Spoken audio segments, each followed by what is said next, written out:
তাকওয়া প্রত্যেকটা মুমিনের স্বপ্নের জায়গা যে আমি তাকওয়ায় পৌঁছাবো, এবং তাকওয়ার অনেকগুলো যদি স্তর আছে, সর্বোচ্চ স্তরে পৌঁছানোর চেষ্টা ইমানদার করবে। কারণ কোরআনে কারিমে আপনি লক্ষ্য করলে দেখবেন সমস্ত ইবাদতগুলোর লক্ষ্য উদ্দেশ্য ঘুরে ফিরে তাকওয়া অর্জন করা। রমজানটা তো একেবারে পরিষ্কার আমাদের সবার কাছে, আয়াতটা বারবার আমরা শুনি, কুতিবা আলাইকুমুস সিয়াম কামা কুতিবা আলাল্লাযিনা মিন ক্বাবলিকুম লাআল্লাকুম তাত্তাকুন।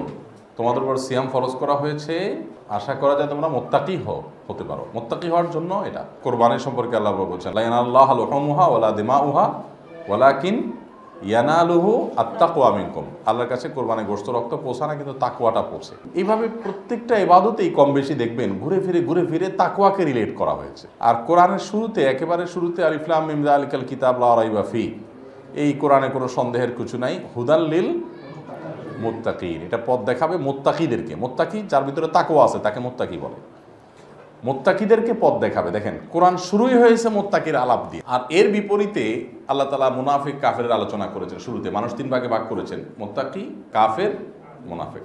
তাকওয়ার অর্থ আমরা করি হলো আল্লাহর ভয়। সবসময় এই অর্থ সঠিক না। আবার অনেক সময় তাকওয়ার অর্থ করি আমরা পরহেজগারি। ফার্সি শব্দটা পরহেজ করা মানে বাদ দেওয়া, কোনো কিছু বাদ দেওয়া, মানে গুনাহ ছাড়া আর কি।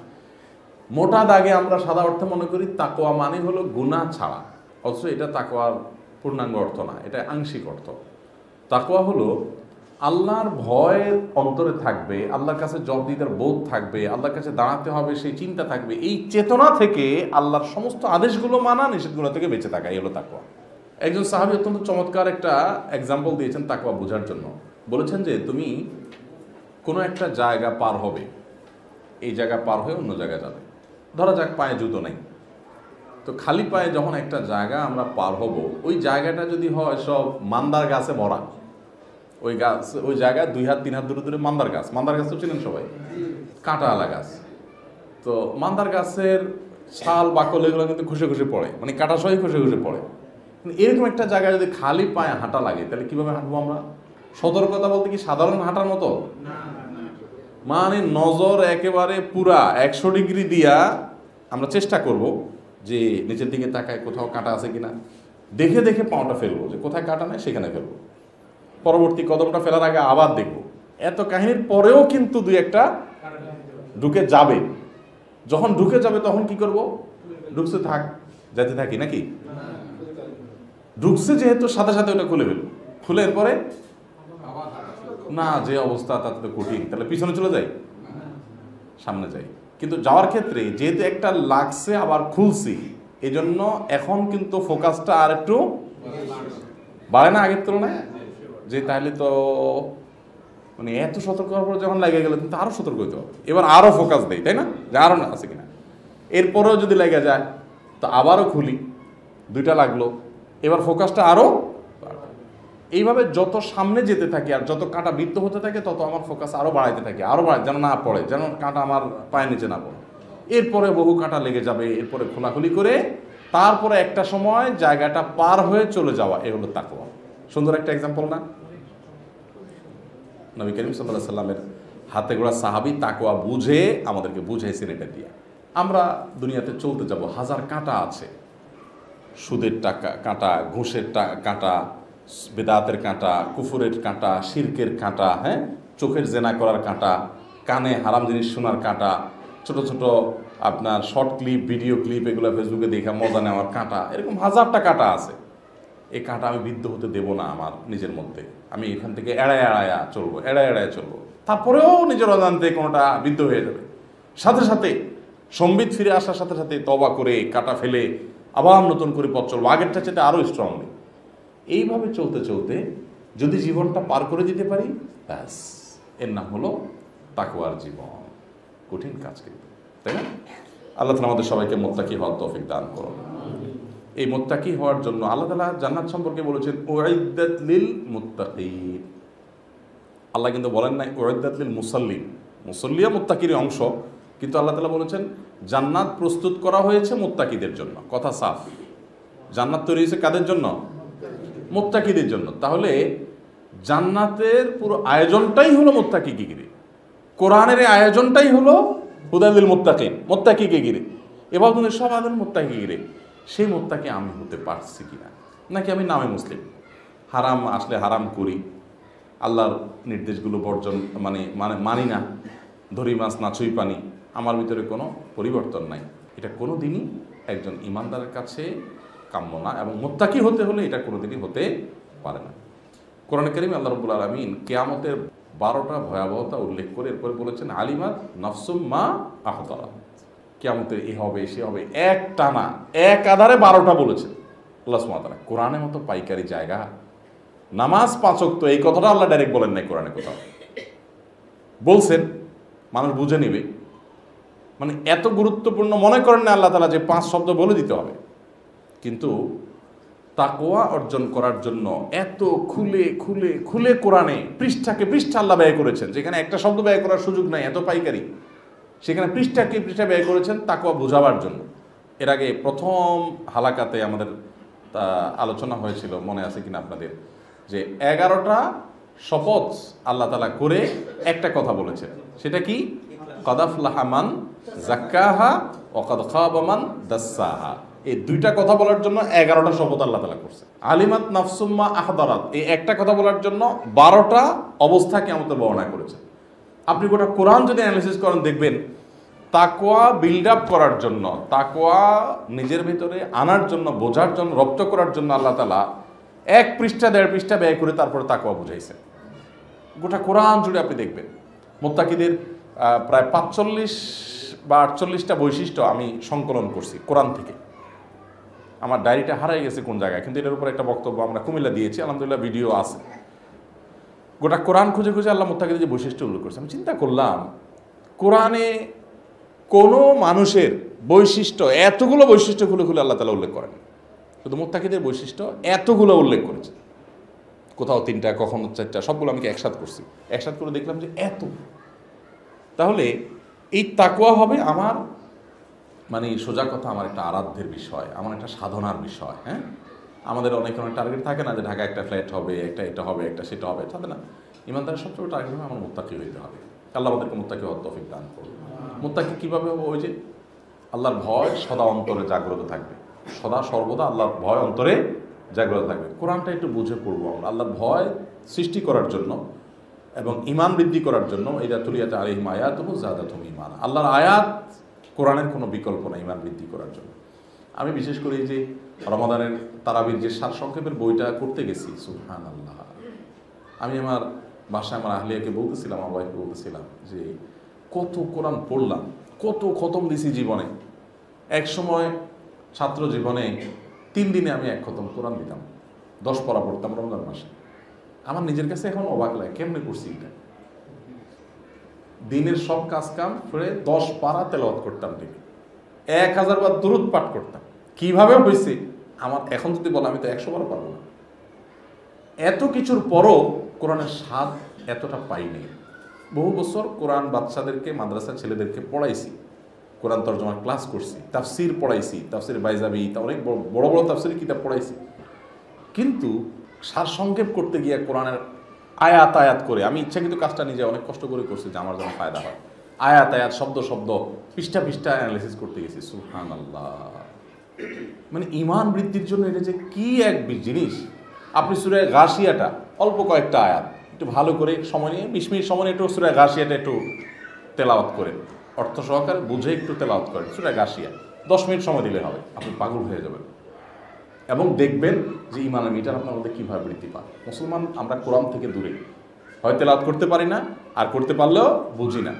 আমরা এই হালাকাতে যারা আছেন, আমাদের টার্গেট 100% মানুষ আমরা কোরআন 100% শুদ্ধ তো করবই করব, পাশাপাশি কোরআনকে আমরা মিনিমাম 50 থেকে 60% আমরা বুঝবো তেলাওয়াতের সময়। ওই জায়গাটা আমরা যাব। আপনারা যদি নিয়ত করেন আমরা আপনাদেরকে সেই জায়গায় নিয়ে যাবো ইনশাআল্লাহ। আল্লাহ আমাদের সবাইকে তৌফিক দান করুন। আল্লাহ সুবহানাহু ওয়া তাআলা বলেছেন, ইয়া আইয়ুহাল্লাযীনা আমানু তাকুল্লাহা হাক্কা তুকাতিহি, হে ঈমানদাররা তোমরা তাকওয়া অবলম্বন করো যথাযথভাবে, আল্লাহকে ভয় করো যথাযথভাবে। ফাত্তাকুল্লাহা মাসতাআতুম, তোমরা যথাসম্ভব আল্লাহকে ভয় করো। আল্লাহর ভয় অন্তরে জাগ্রত রাখা এটা চ্যালেঞ্জিং ব্যাপার।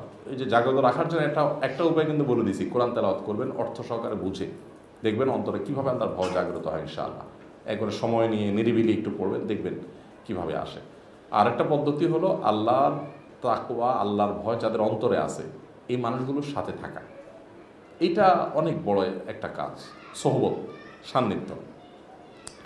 আল্লাহ বলেছেন ফাত্তাকুল্লাহ মাসতাতা'তুম, তোমরা যতটুকু সম্ভব তোমার সাধ্যের সবটুকুন দিয়ে, সাধ্য যতক্ষণ আছে ততক্ষণ আল্লাহর তাকওয়া অবলম্বন করো, আল্লাহকে ভয় করো, সর্বদা আল্লাহকে অন্তরে জাগ্রত রাখা, আল্লাহর ভয়টাকে। ইন্না আকরামাকুম ইনদাল্লাহি আতকাকুম, আল্লাহ বলেছেন তোমাদের মধ্যে সবচেয়ে সম্মানিত আল্লাহর কাছে সে যে সবচেয়ে বেশি মুত্তাকি। আল্লাহর কাছে সম্মান মর্যাদা নির্ভর করে তাকওয়ার উপরে, যে যত বেশি মুত্তাকি সে তত বেশি সম্মানিত। নবী করিম সাল্লাল্লাহু আলাইহি সাল্লামের হাদিসে তাকওয়ার উপরে আসছে, তিনি আবু যর গিফারী রাদিয়াল্লাহু তাআলা আনহু, নবী সাল্লাল্লাহু আলাইহি ওয়াসাল্লামের খুব কাছের সাহাবী। আবু যর গিফারী রাদিয়াল্লাহু তাআলা সম্পর্কে আপনাদের জানা আছে তো? রাসূল আকরাম সাল্লাল্লাহু আলাইহি সাল্লামের পাগল হয়ে ভক্তি করে মানুষ যারা, উনি এরকম মানুষদের একজন ছিলেন। রাসূল আকরাম সাল্লাল্লাহু আলাইহি ওয়াসাল্লামকে এত বেশি ভক্তি করতেন যে উনি নবী করিম সাল্লাল্লাহু আলাইহি সাল্লামের জন্য মায়ের খাইছেন মক্কাতে, কঠিন আকারে নির্যাতনের শিকার হয়েছেন। পরবর্তীতে উনি রাসূল আকরাম সাল্লাল্লাহু আলাইহি সাল্লামকে এত ভালোবাসতেন যে ওনার সান্নিধ্য ছাড়া কিচ্ছু বুঝতেন না। ওনার ওয়াফাতের পর অন্যরা বলতো আল্লাহর রসুল বা রসুল্লাহ, উনি বলতেন আমার হাবিব, আমার খলিল বলছেন। মানে রসুল্লাহ এটা বললে ওনার কাছে দূর দূর মনে হইতো। আমার বন্ধু বলেছেন, আমার জান জীবন, আমার বন্ধু, আমার আপন, তিনি বলেছেন। এই ছিল তার ভাষা। মানে খুব আবেগের সাথে রাসূল সাল্লাল্লাহু আলাইহি ওয়াসাল্লামকে ভালোবাসতেন এই লোকটা। তো আবু যর গিফারী রাদিয়াল্লাহু তাআলা আনহু, তাকে আবার নবী সাল্লাল্লাহু আলাইহি ওয়াসাল্লামের কাছে উনি বলতেন, দেখেন ভাষা দেখেন, মানে আবেগ খেয়াল করেন। ইয়া রাসূলুল্লাহ আউসিনি, হে আল্লাহর রাসূল আমাকে একটু ওসিয়ত করেন। এটা মানুষের প্রতি মানুষের খুব বেশি আবেগ থাকলে তখন না বলে, তাই না? যার তার কাছে ওসিয়ত চায় না মানুষ। ইয়া রাসূলুল্লাহ আমাকে একটু ওসিয়ত করেন। তো নবী সাল্লাল্লাহু আলাইহি ওয়াসাল্লাম ওসিয়ত করছেন কি, উসিকা বিতাকওয়াল্লাহ ফাইন্নাহু রাসুল আমরি কুল্লি, তোমাকে আমি বলি তুমি তাকওয়া অবলম্বন করবা, এটা হলো সবকিছুর মূল, সবকিছুর মূল তাকওয়া অবলম্বন করবা। ইত্তাকুল্লাহ রাব্বাকুম ওয়াসাল্লু খামসাকুম ওয়াসুমু শাহরাকুম, নবী সাল্লাল্লাহু আলাইহি ওয়াসাল্লামের আরেকটা হাদিস, সেটা হলো যে তোমরা আল্লাহকে ভয় করো, অথচ সালাত আদায় করো, রোজা রাখো, যাকাত দাও এবং তোমাদের দায়িত্বশীলদের আদেশ মেনে চলো, জান্নাতে যাবে। তাহলে নামাজ, রোজা, যাকাত এগুলোর আগেও আল্লাহ বলে রাখছেন কি, তাকওয়ার কথা, যে তাকওয়া অবলম্বন করো। তো এই তাকওয়া আমাদের অবলম্বন করতে হবে। ওমর রাদিয়াল্লাহু তাআলা আনহু বলেন, কোনো ব্যক্তি তার অন্তরের সংশয় সৃষ্টিকারী বিষয় ত্যাগ করা না পর্যন্ত প্রকৃত তাকওয়া অবলম্বন হতে পারে না। তার মানে তাকওয়ার এটা একটা আপার ক্লাসের কথা বলছেন উনি, যে আপনি তাকওয়া মানেই হলো তাকওয়ার একেবারে প্রথম স্তর, যেটা একদম প্রাইমারি স্তর, সেটা কি? তাকওয়ার একেবারে প্রাথমিক স্তর হলো ঈমান আনলেন, কুফর করলেন না, শিরক করলেন না, নেফাক করলেন না, বড় বড় কবিরা গুনাহগুলো থেকে বাঁচলেন, জেনা করলেন না, মাদক সেবন করলেন না, গালিগালাজ করলেন না, কারো ক্ষতি করলেন না, কারো হক নষ্ট করলেন না, চুরি করলেন না, ডাকাতি করলেন না, মানুষ খুন করলেন না। এই হলো তাকওয়ার প্রাইমারি স্তর, যে বড় বড়গুলো থেকে বাঁচলেন। এটা একটা স্তর। আরেকটা স্তর হলো হারামগুলো থেকে তো বাঁচেন, ছোট ছোট গুনাহ, মানে সিরিয়াস লেভেলের হারাম না, জাস্ট নিষেধ না করা উত্তম, সেগুলো থেকেও বাঁচেন। এটা হলো তাকওয়ার আরেকটু উপরের স্তর। আর এর চাইতে আরও উপরের স্তর হলো হারাম তো প্রশ্নই ওঠে না, মাকরুহ করেন না, এটা না করলে ভালো হবে, উত্তম অনুত্তমের ব্যাপার। এই জায়গায় এসেও আপনি উত্তমটা করেন, অনুত্তমটা করেন না, এইভাবে বাইসা চলেন। যে সোজা কথা তাকওয়া হলো বাইসা চলা। আমি একবারে সহজ বাংলায় বললে, গাইও বাংলায় বললে, তাকওয়া হলো কি? বেঁচে চলা, বেছে বেছে চলা। হারাম বাসা দিছেন, এটা হলো মোটা দাগের বাসা। ওই যে দেখেন না আমাদের দোকানদাররা বিভিন্ন জিনিস যখন বিক্রি করে, পাইকারি দরে যেগুলো বেচে, ওটা তো কারণ বাজার, তাই না? মানে ওইটা তো একেবারে মূল গোড়ার জায়গা, যে কৃষক যা পাইছে সবই বেচা দিছে, কিন্তু এরপরে আলদাররা আয়না ওখান থেকে একটা বাসা দেয়, তাই না? ওই বাসাটা থেকে যদি আবার বাসা দেয়, সেটার ভ্যালু কি হয়? অনেক বেশি হয় না? যে একেবারে মানে বাছাই করার উপরে বাছাই করা, যে কয়েক দফা বাছাই করা হয়েছে। ঠিক তাকওয়ার ক্ষেত্রে একই কথা, যে তাকওয়া হলো যে আমি বেছে বেছে চলবো, হারামগুলো থেকে বেছে বেছে চললাম, হারামগুলো বাছাই করে ফেললাম, এরপরে মাকরুহ বাছাই করে ফেললাম সেকেন্ড স্টেজে এসে। থার্ড স্টেজে এসে উত্তম আর অনুত্তমের ব্যাপার। উত্তম অনুত্তমের একটা এক্সাম্পল দেন তো। ইসলামে করলে গুনাহ হবে না, হারাম তো হওয়ার প্রশ্নই ওঠে না, মাকরুহ হবে না, কিন্তু না করলে ভালো। ধরেন একটা লোক এক জায়গায় কথা না বললে তার কোনো গুনাহ হবে না।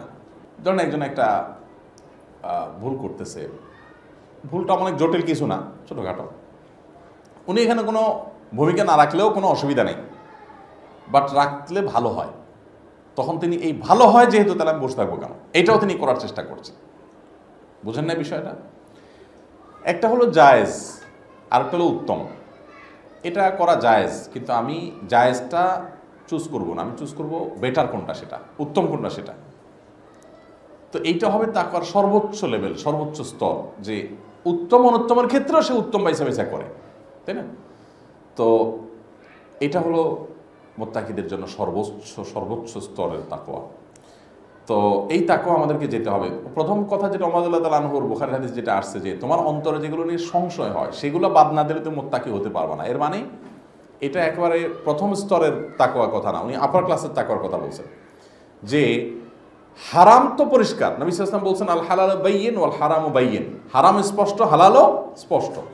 হারাম তো দেখে দেখে আপনি বাজ দিলেন, আর কিছু আছে ওইরকম স্পষ্ট না, আপনার মনে হচ্ছে কাজটা করা ঠিক হবে না, আপনার মনে হচ্ছে যে যদিও আলেমরা বলতেছেন জায়েজ, কিন্তু আপনার মন সায় দিচ্ছে না, আছে না?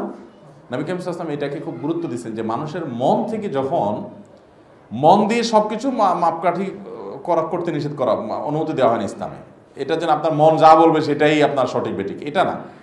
কিন্তু ধরেন 10টা টাকা আপনার আছে, এই টাকাটা আপনি এখানে রাখছেন না অন্য কেউ রাখছে, সন্দেহ হচ্ছে। এখানে অন্য কেউ রাখার কথা না, আপনারই রাখার কথা, তারপরেও পসিবিলিটি আছে অন্য কেউ রাখার। একটা হচ্ছে আপনার ঘরে আর কেউ নাই, দতালা মারা, ওখানে তো আর এটা সুযোগে নেই যে আর কেউ আসবে।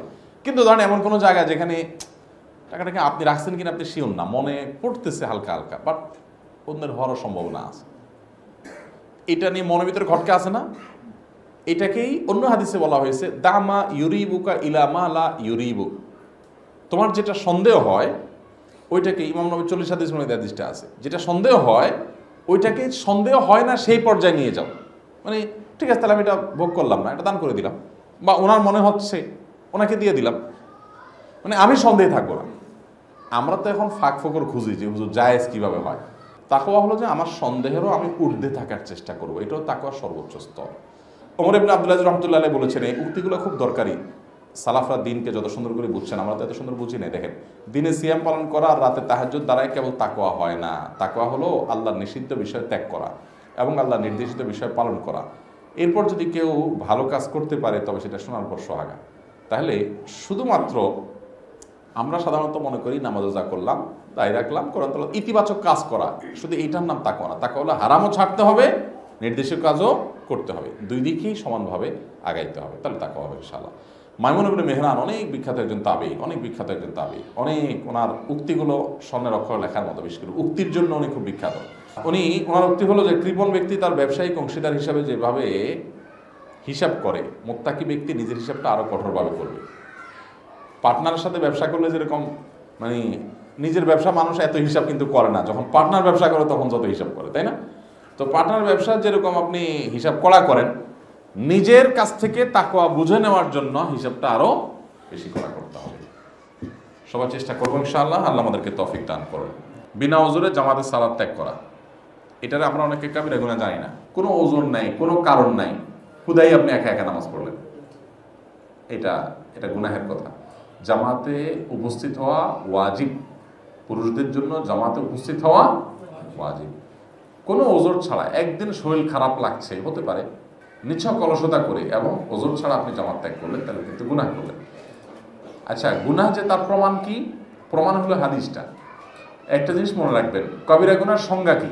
অনেক সংজ্ঞা ওলামা ইকরাম দিয়েছেন। সবচাইতে গ্রহণযোগ্য এবং যৌক্তিক একটা সংজ্ঞা হলো, যেই কাজ করলে দুনিয়াতে ইসলামিক বিচার ব্যবস্থায় দণ্ডবিধির কথা বলা আছে, যেটা করলে এত বেত্রাঘাত, এত দিনের জেল ইত্যাদি ইত্যাদি, অথবা আখেরাতে শাস্তির কথা বলা আছে, মানে যে কোনোভাবে শাস্তির আরোপ এর কথা বলা হয়েছে, যেই কাজ করার কারণে সেইটা কবিরা গুনাহ। বুঝতে পেরেছেন? এখন দেখেন, নবী সাল্লাল্লাহু আলাইহি ওয়াসাল্লাম বলেছেন যে আমার মনে চায় আমি কতগুলো কাঠ জোগাড় করি এবং আজান দিতে নির্দেশ করি, আজান দেওয়ার পর যারা মসজিদে আসছে তো আসছে, যারা আসে নাই আমার মনে চায় ওদের বাড়িগুলো গিয়ে আগুন দিয়ে জ্বালিয়ে দেই, কিন্তু জ্বালাতে পারছি না। কেন? কারণ সেখানে দেখা যায় যে মহিলারা আছে, বৃদ্ধরা আছে, বাচ্চারা আছে, তাদের তো দোষ নাই, এই জন্য আমি জ্বালাতে পারছি না বা জ্বালাচ্ছি না, এটা আমার ইচ্ছা হয়। রাসূল কোনোদিন জ্বালান নাই এটা, কিন্তু তার এই কথা দ্বারা বোঝা যাচ্ছে নামাজে হাজির হওয়াটা ঐচ্ছিক ব্যাপার না, এটা আবশ্যিক ব্যাপার পুরুষদের জন্য। তো এই জন্য আমরা অনেকে ব্যাপারে গাফিলতি করি, এটা করা উচিত না। আল্লাহ আমাদেরকে তৌফিক দান করুক। সবাই বেঁচে থাকবো তো ইনশাআল্লাহ। আল্লাহ সুবহানাহু ওয়া তাআলা বলেছেন, ফামান যুহজিহা আনিন নারি ওয়া উদখিলাল জান্নাতা ফাকাদ ফাজ। চূড়ান্ত সাকসেস কে হবে?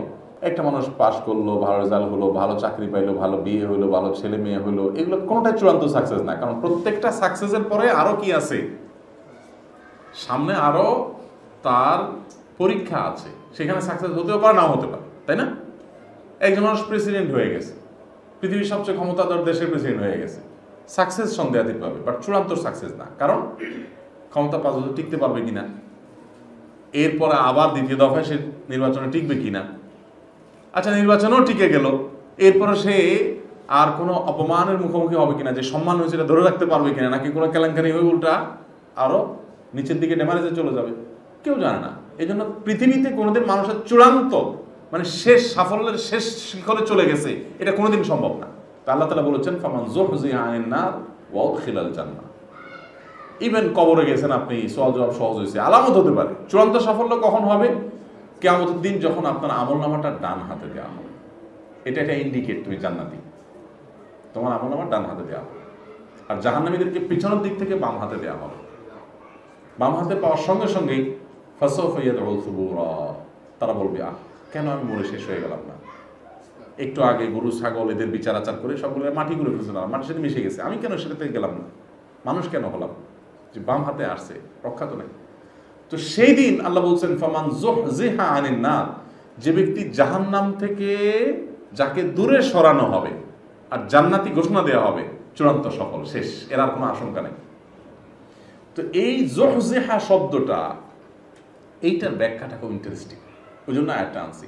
যুহজিহা, দেখেন একটু একটা তাল লয় আছে না শব্দটার মধ্যে, ফামান যুহজিহা, এটার অর্থ যদি হয় উবাইদা আরবিতে, অর্থাৎ যাকে জাহান্নাম থেকে দূরে সরানো হয়। তো এটা শুধু দূরে সরানো না, যাকে ধীরে ধীরে ধীরে ধীরে জাহান্নাম থেকে দূরে সরানো হয়। আপনি একটা গুনাহ আজকে ছেড়ে দিলেন, আজ থেকে এটা করলেন না, জাহান জীবন গেল, খুব সংগ্রাম করলেন, হয়ে গেলে চোখের পানি ফেলে পাগল হয়ে যাচ্ছেন, কাঁদতে কাঁদতে আল্লাহর কাছে মাফ চাচ্ছেন, আবার আরেকটা কালকে ছাড়লেন, একটা ভালো কাজ পরশু শুরু করলেন। এইভাবে আপনি আস্তে আস্তে জাহান্নাম থেকে ধীরে ধীরে দূরে সরলেন, জান্নাতের কাছে আসলেন। আমরা যদি সেটা মনে হয়, তাহলে একটা সেজদা শুকর আদায় করব, একটা সেজদা দিয়ে আল্লাহকে শুকরিয়া জানাবো, মাবুদ আমার অনুভব হচ্ছে যে তুমি আমাকে জাহান্নাম থেকে একটু একটু করে দূরে সরাচ্ছ, সেজন্য তোমার শুকরিয়া। আরও মজবুত হয়ে সামনে আগানোর চেষ্টা করব। আর যদি যে জায়গায় সে জায়গায় থাকি, তাহলে কোনো লাভ নেই, কোনো লাভ নেই। এই জন্য আমরা চেষ্টা সাধনা করে যেতে হবে যে আমি আমার নিজেকে করব, আগাবো।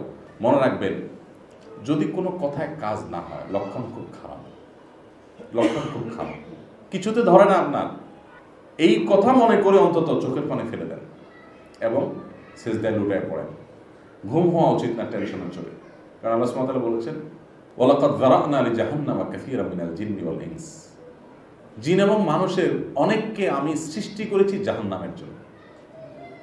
আয়াতটা লক্ষ্য করেন, জিন এবং মানুষের অনেককে আমি সৃষ্টি করেছি কিসের জন্য? সৃষ্টি করেছেন আল্লাহ তাআলা জাহান্নামে দেওয়ার জন্য। আলামত কি তাদের? সেটাই হলো মূল বিষয়। লাহুম কুলুবুন লা ইয়াফকাহুনা বিহা, তাদের কলব আছে, অন্তর আছে, কিন্তু এটা দিয়ে উপলব্ধি করে না, ধরে না কথায়। আয়াত শুনে অন্তর কাঁপে না, হাদিস শুনে অন্তর গলে না। ওয়ালাহুম আযানুন লা ইয়াসমাউনা বিহা, শুনে অনেক কিছুই, দেখে আর। ওয়ালাহুম আ'য়ুনুন লা ইউবসিরুনা বিহা, চোখ দিয়ে দেখে কিন্তু দেখেও না দেখার ভান করে। উলাইকা কাল আনআম, এরা হলো চতুষ্পদ জন্তুর মতো। চতুষ্পদ জন্তু, তার কোনো হিতাহিত জ্ঞান নাই, এরাও এই টাইপের মানুষ। এই টাইপের মানুষগুলো সম্পর্কে আল্লাহ বলেছেন, এইগুলো এই মার্কা থাকলে বুঝবা যে এটা জাহান্নামের জন্য সৃষ্টি। কত বড় অ্যালার্মিং, চিন্তা করে যে আমি হাদিস শুনতেছি, আয়াত শুনতেছি, ফরজ ওয়াজিব জানতেছি, হারাম জানতেছি, এরপর আমার ভিতরে ভাবলেশ নাই, এর ভিতরে আমার ভিতরে পরিবর্তন নাই, আমি প্রকম্পিত হচ্ছি না, আমার হৃদয় কাঁপছে না, আমার ভয় আসছে না। সাহাবীরা মানে আয়াত পাইছেন, আল্লাহর একটা সতর্কবার্তা পাইছেন, পাগল পোড়া হয়ে গেছে।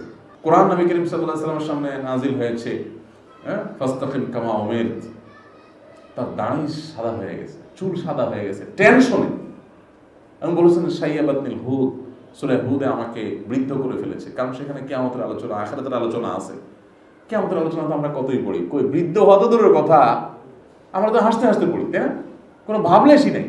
আর নবী সাল্লাল্লাহু আলাইহি ওয়াসাল্লাম বলতেছেন যে শাইয়াবাতিল হুদ, সূরা হুদ, আমার দাড়ি সাদা চুল সাদা যে হয়ে গেছে দেখতেছো, এই হুদের কারণে। কি পরিমাণ স্ট্রেস নিলে, কি পরিমাণ মেন্টাল চাপ নিলে একটা মানুষের চুল দাড়ি সাদা হয়ে যায়। মানে এটা কি ছেলে খেলা নাকি, বা এটা কথার কথা নাকি নবী সাল্লাল্লাহু আলাইহি ওয়াসাল্লামের কথা? সেখানে আমরা একের পর এক জিনিস শিখছি, জানছি, কিন্তু আমার ভিতরে কোনো বোধ কাজ করছে না। এটা তো অ্যালার্মিং একটা ব্যাপার ভাই, এটা তো টেনশনের ব্যাপার যে আল্লাহ আমি কি তাহলে সে কুফর পরাধীর দলে? ধাওয়া করে কাঁদা উচিত, চিৎকার করে কাঁদা উচিত, দরজা বন্ধ করে কাঁদা উচিত, ঘুম বাদ দিয়ে চোখ মানে সেজদা পড়ে থাকা উচিত যে আল্লাহ মানে লক্ষণ তো ভালো না, আমার তো কোনো পরিবর্তন নাই, আমি তো যেই সেই। তাহলে এটা তোমার কোরআন তো বলতেছে এটা তো লক্ষণ খারাপ, যে অন্তর থাকবে, অনুধাবন করবে না, শুনবে, শুনে গ্রহণ করবে না, দেখবে, উপলব্ধি করবে না, এই যে হিতাহিত জ্ঞান নাই, দেখেও না দেখার মতো ভান, কিছুতে তাকে ধরে না, এটা অন্তরের উপর মোহর মেরে দেওয়ার আলামত। এখন কথা হলো, আলামত দেখে আমি তো বসে থাকতে পারি না, আলামত দেখে তো আরো পাগল করা হয়ে যাবো। কারণ আল্লাহ রাব্বুল আলামিন তাকদীরও পরিবর্তন করেন দোয়ার মাধ্যমে। আমি যদি দোয়া করি সেভাবে যে আল্লাহ আমি তোমার কাছে পরিবর্তন চাই, আমি আমার নিজের জীবনটা চেঞ্জ চাই, আমরা কয়টা দোয়া করি আল্লাহর কাছে বলেন তো? আমরা যত মানুষ দোয়া চাইতে আসে আমাদের কাছে, সবার একই কথা, ভাই ছেলেটা পরীক্ষা দিলে দোয়া করেন, আমার ওটার জন্য দোয়া করেন, সব দুনিয়ার ধান্দা। মানে আমাদের দোয়াতেও দুনিয়াদারি। দুনিয়ার দোয়া চাওয়া নিষেধ না, কিন্তু আপনার সব দোয়াই যদি দুনিয়া নিয়ে হয় তো এটা তো দুনিয়াদারি। আমরা কয়টা দোয়া আল্লাহর কাছে পার্টিকুলারলি করি যে আল্লাহ আমি শুধু আমার নিজের সংশোধনের জন্য আল্লাহর কাছে দোয়া করবো, আল্লাহ আমার একটু ভালো মানুষ বানাই দাও, আল্লাহ আমি পারতেছি না, তুমি হেল্প করো। কয়দিন 2 রাকাত নামাজ পড়ছি শুধু আমার নিজের সংশোধনের নিয়তে, আল্লাহ নামাজ পড়ে বিশেষভাবে দোয়া করলে দোয়া কবুল হবে, আল্লাহ এই নামাজটা পড়লাম, এই সালাতটা আদায় করলাম শুধু আমার নিজের সংশোধনের জন্য, আল্লাহ তুমি আমার সংশোধন করবে, এইটাই আমার মূল টার্গেট। কয় ক্ষেত্রে আমরা করি?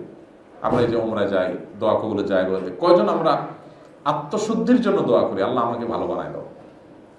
করনেওয়ালা তো আল্লাহ তাআলা। আমি কাঁদতে থাকবো, আমি চেষ্টা করতে থাকবো, আমার ভিতরে অস্থিরতা থাকবে, এবং অস্থির এবং ব্যাকুল আল্লাহর ভয়ে এই মানুষগুলোর সামনে দিয়ে থাকতে হবে। খুঁজে খুঁজে বাইর করেন, বহু মানুষ আছে। আপনি যদি বলেন না ভালো মানুষ নাই, তো এটা শয়তান আপনারা বলাচ্ছে। ইম্পসিবল, ভালো মানুষ নাই এটা হতে পারে না। আল্লাহর জমিনে ভালো মানুষ আছে, সবটা ফেরেশতা হবে না, যার ভিতরে যেটা ভালো আছে নেন।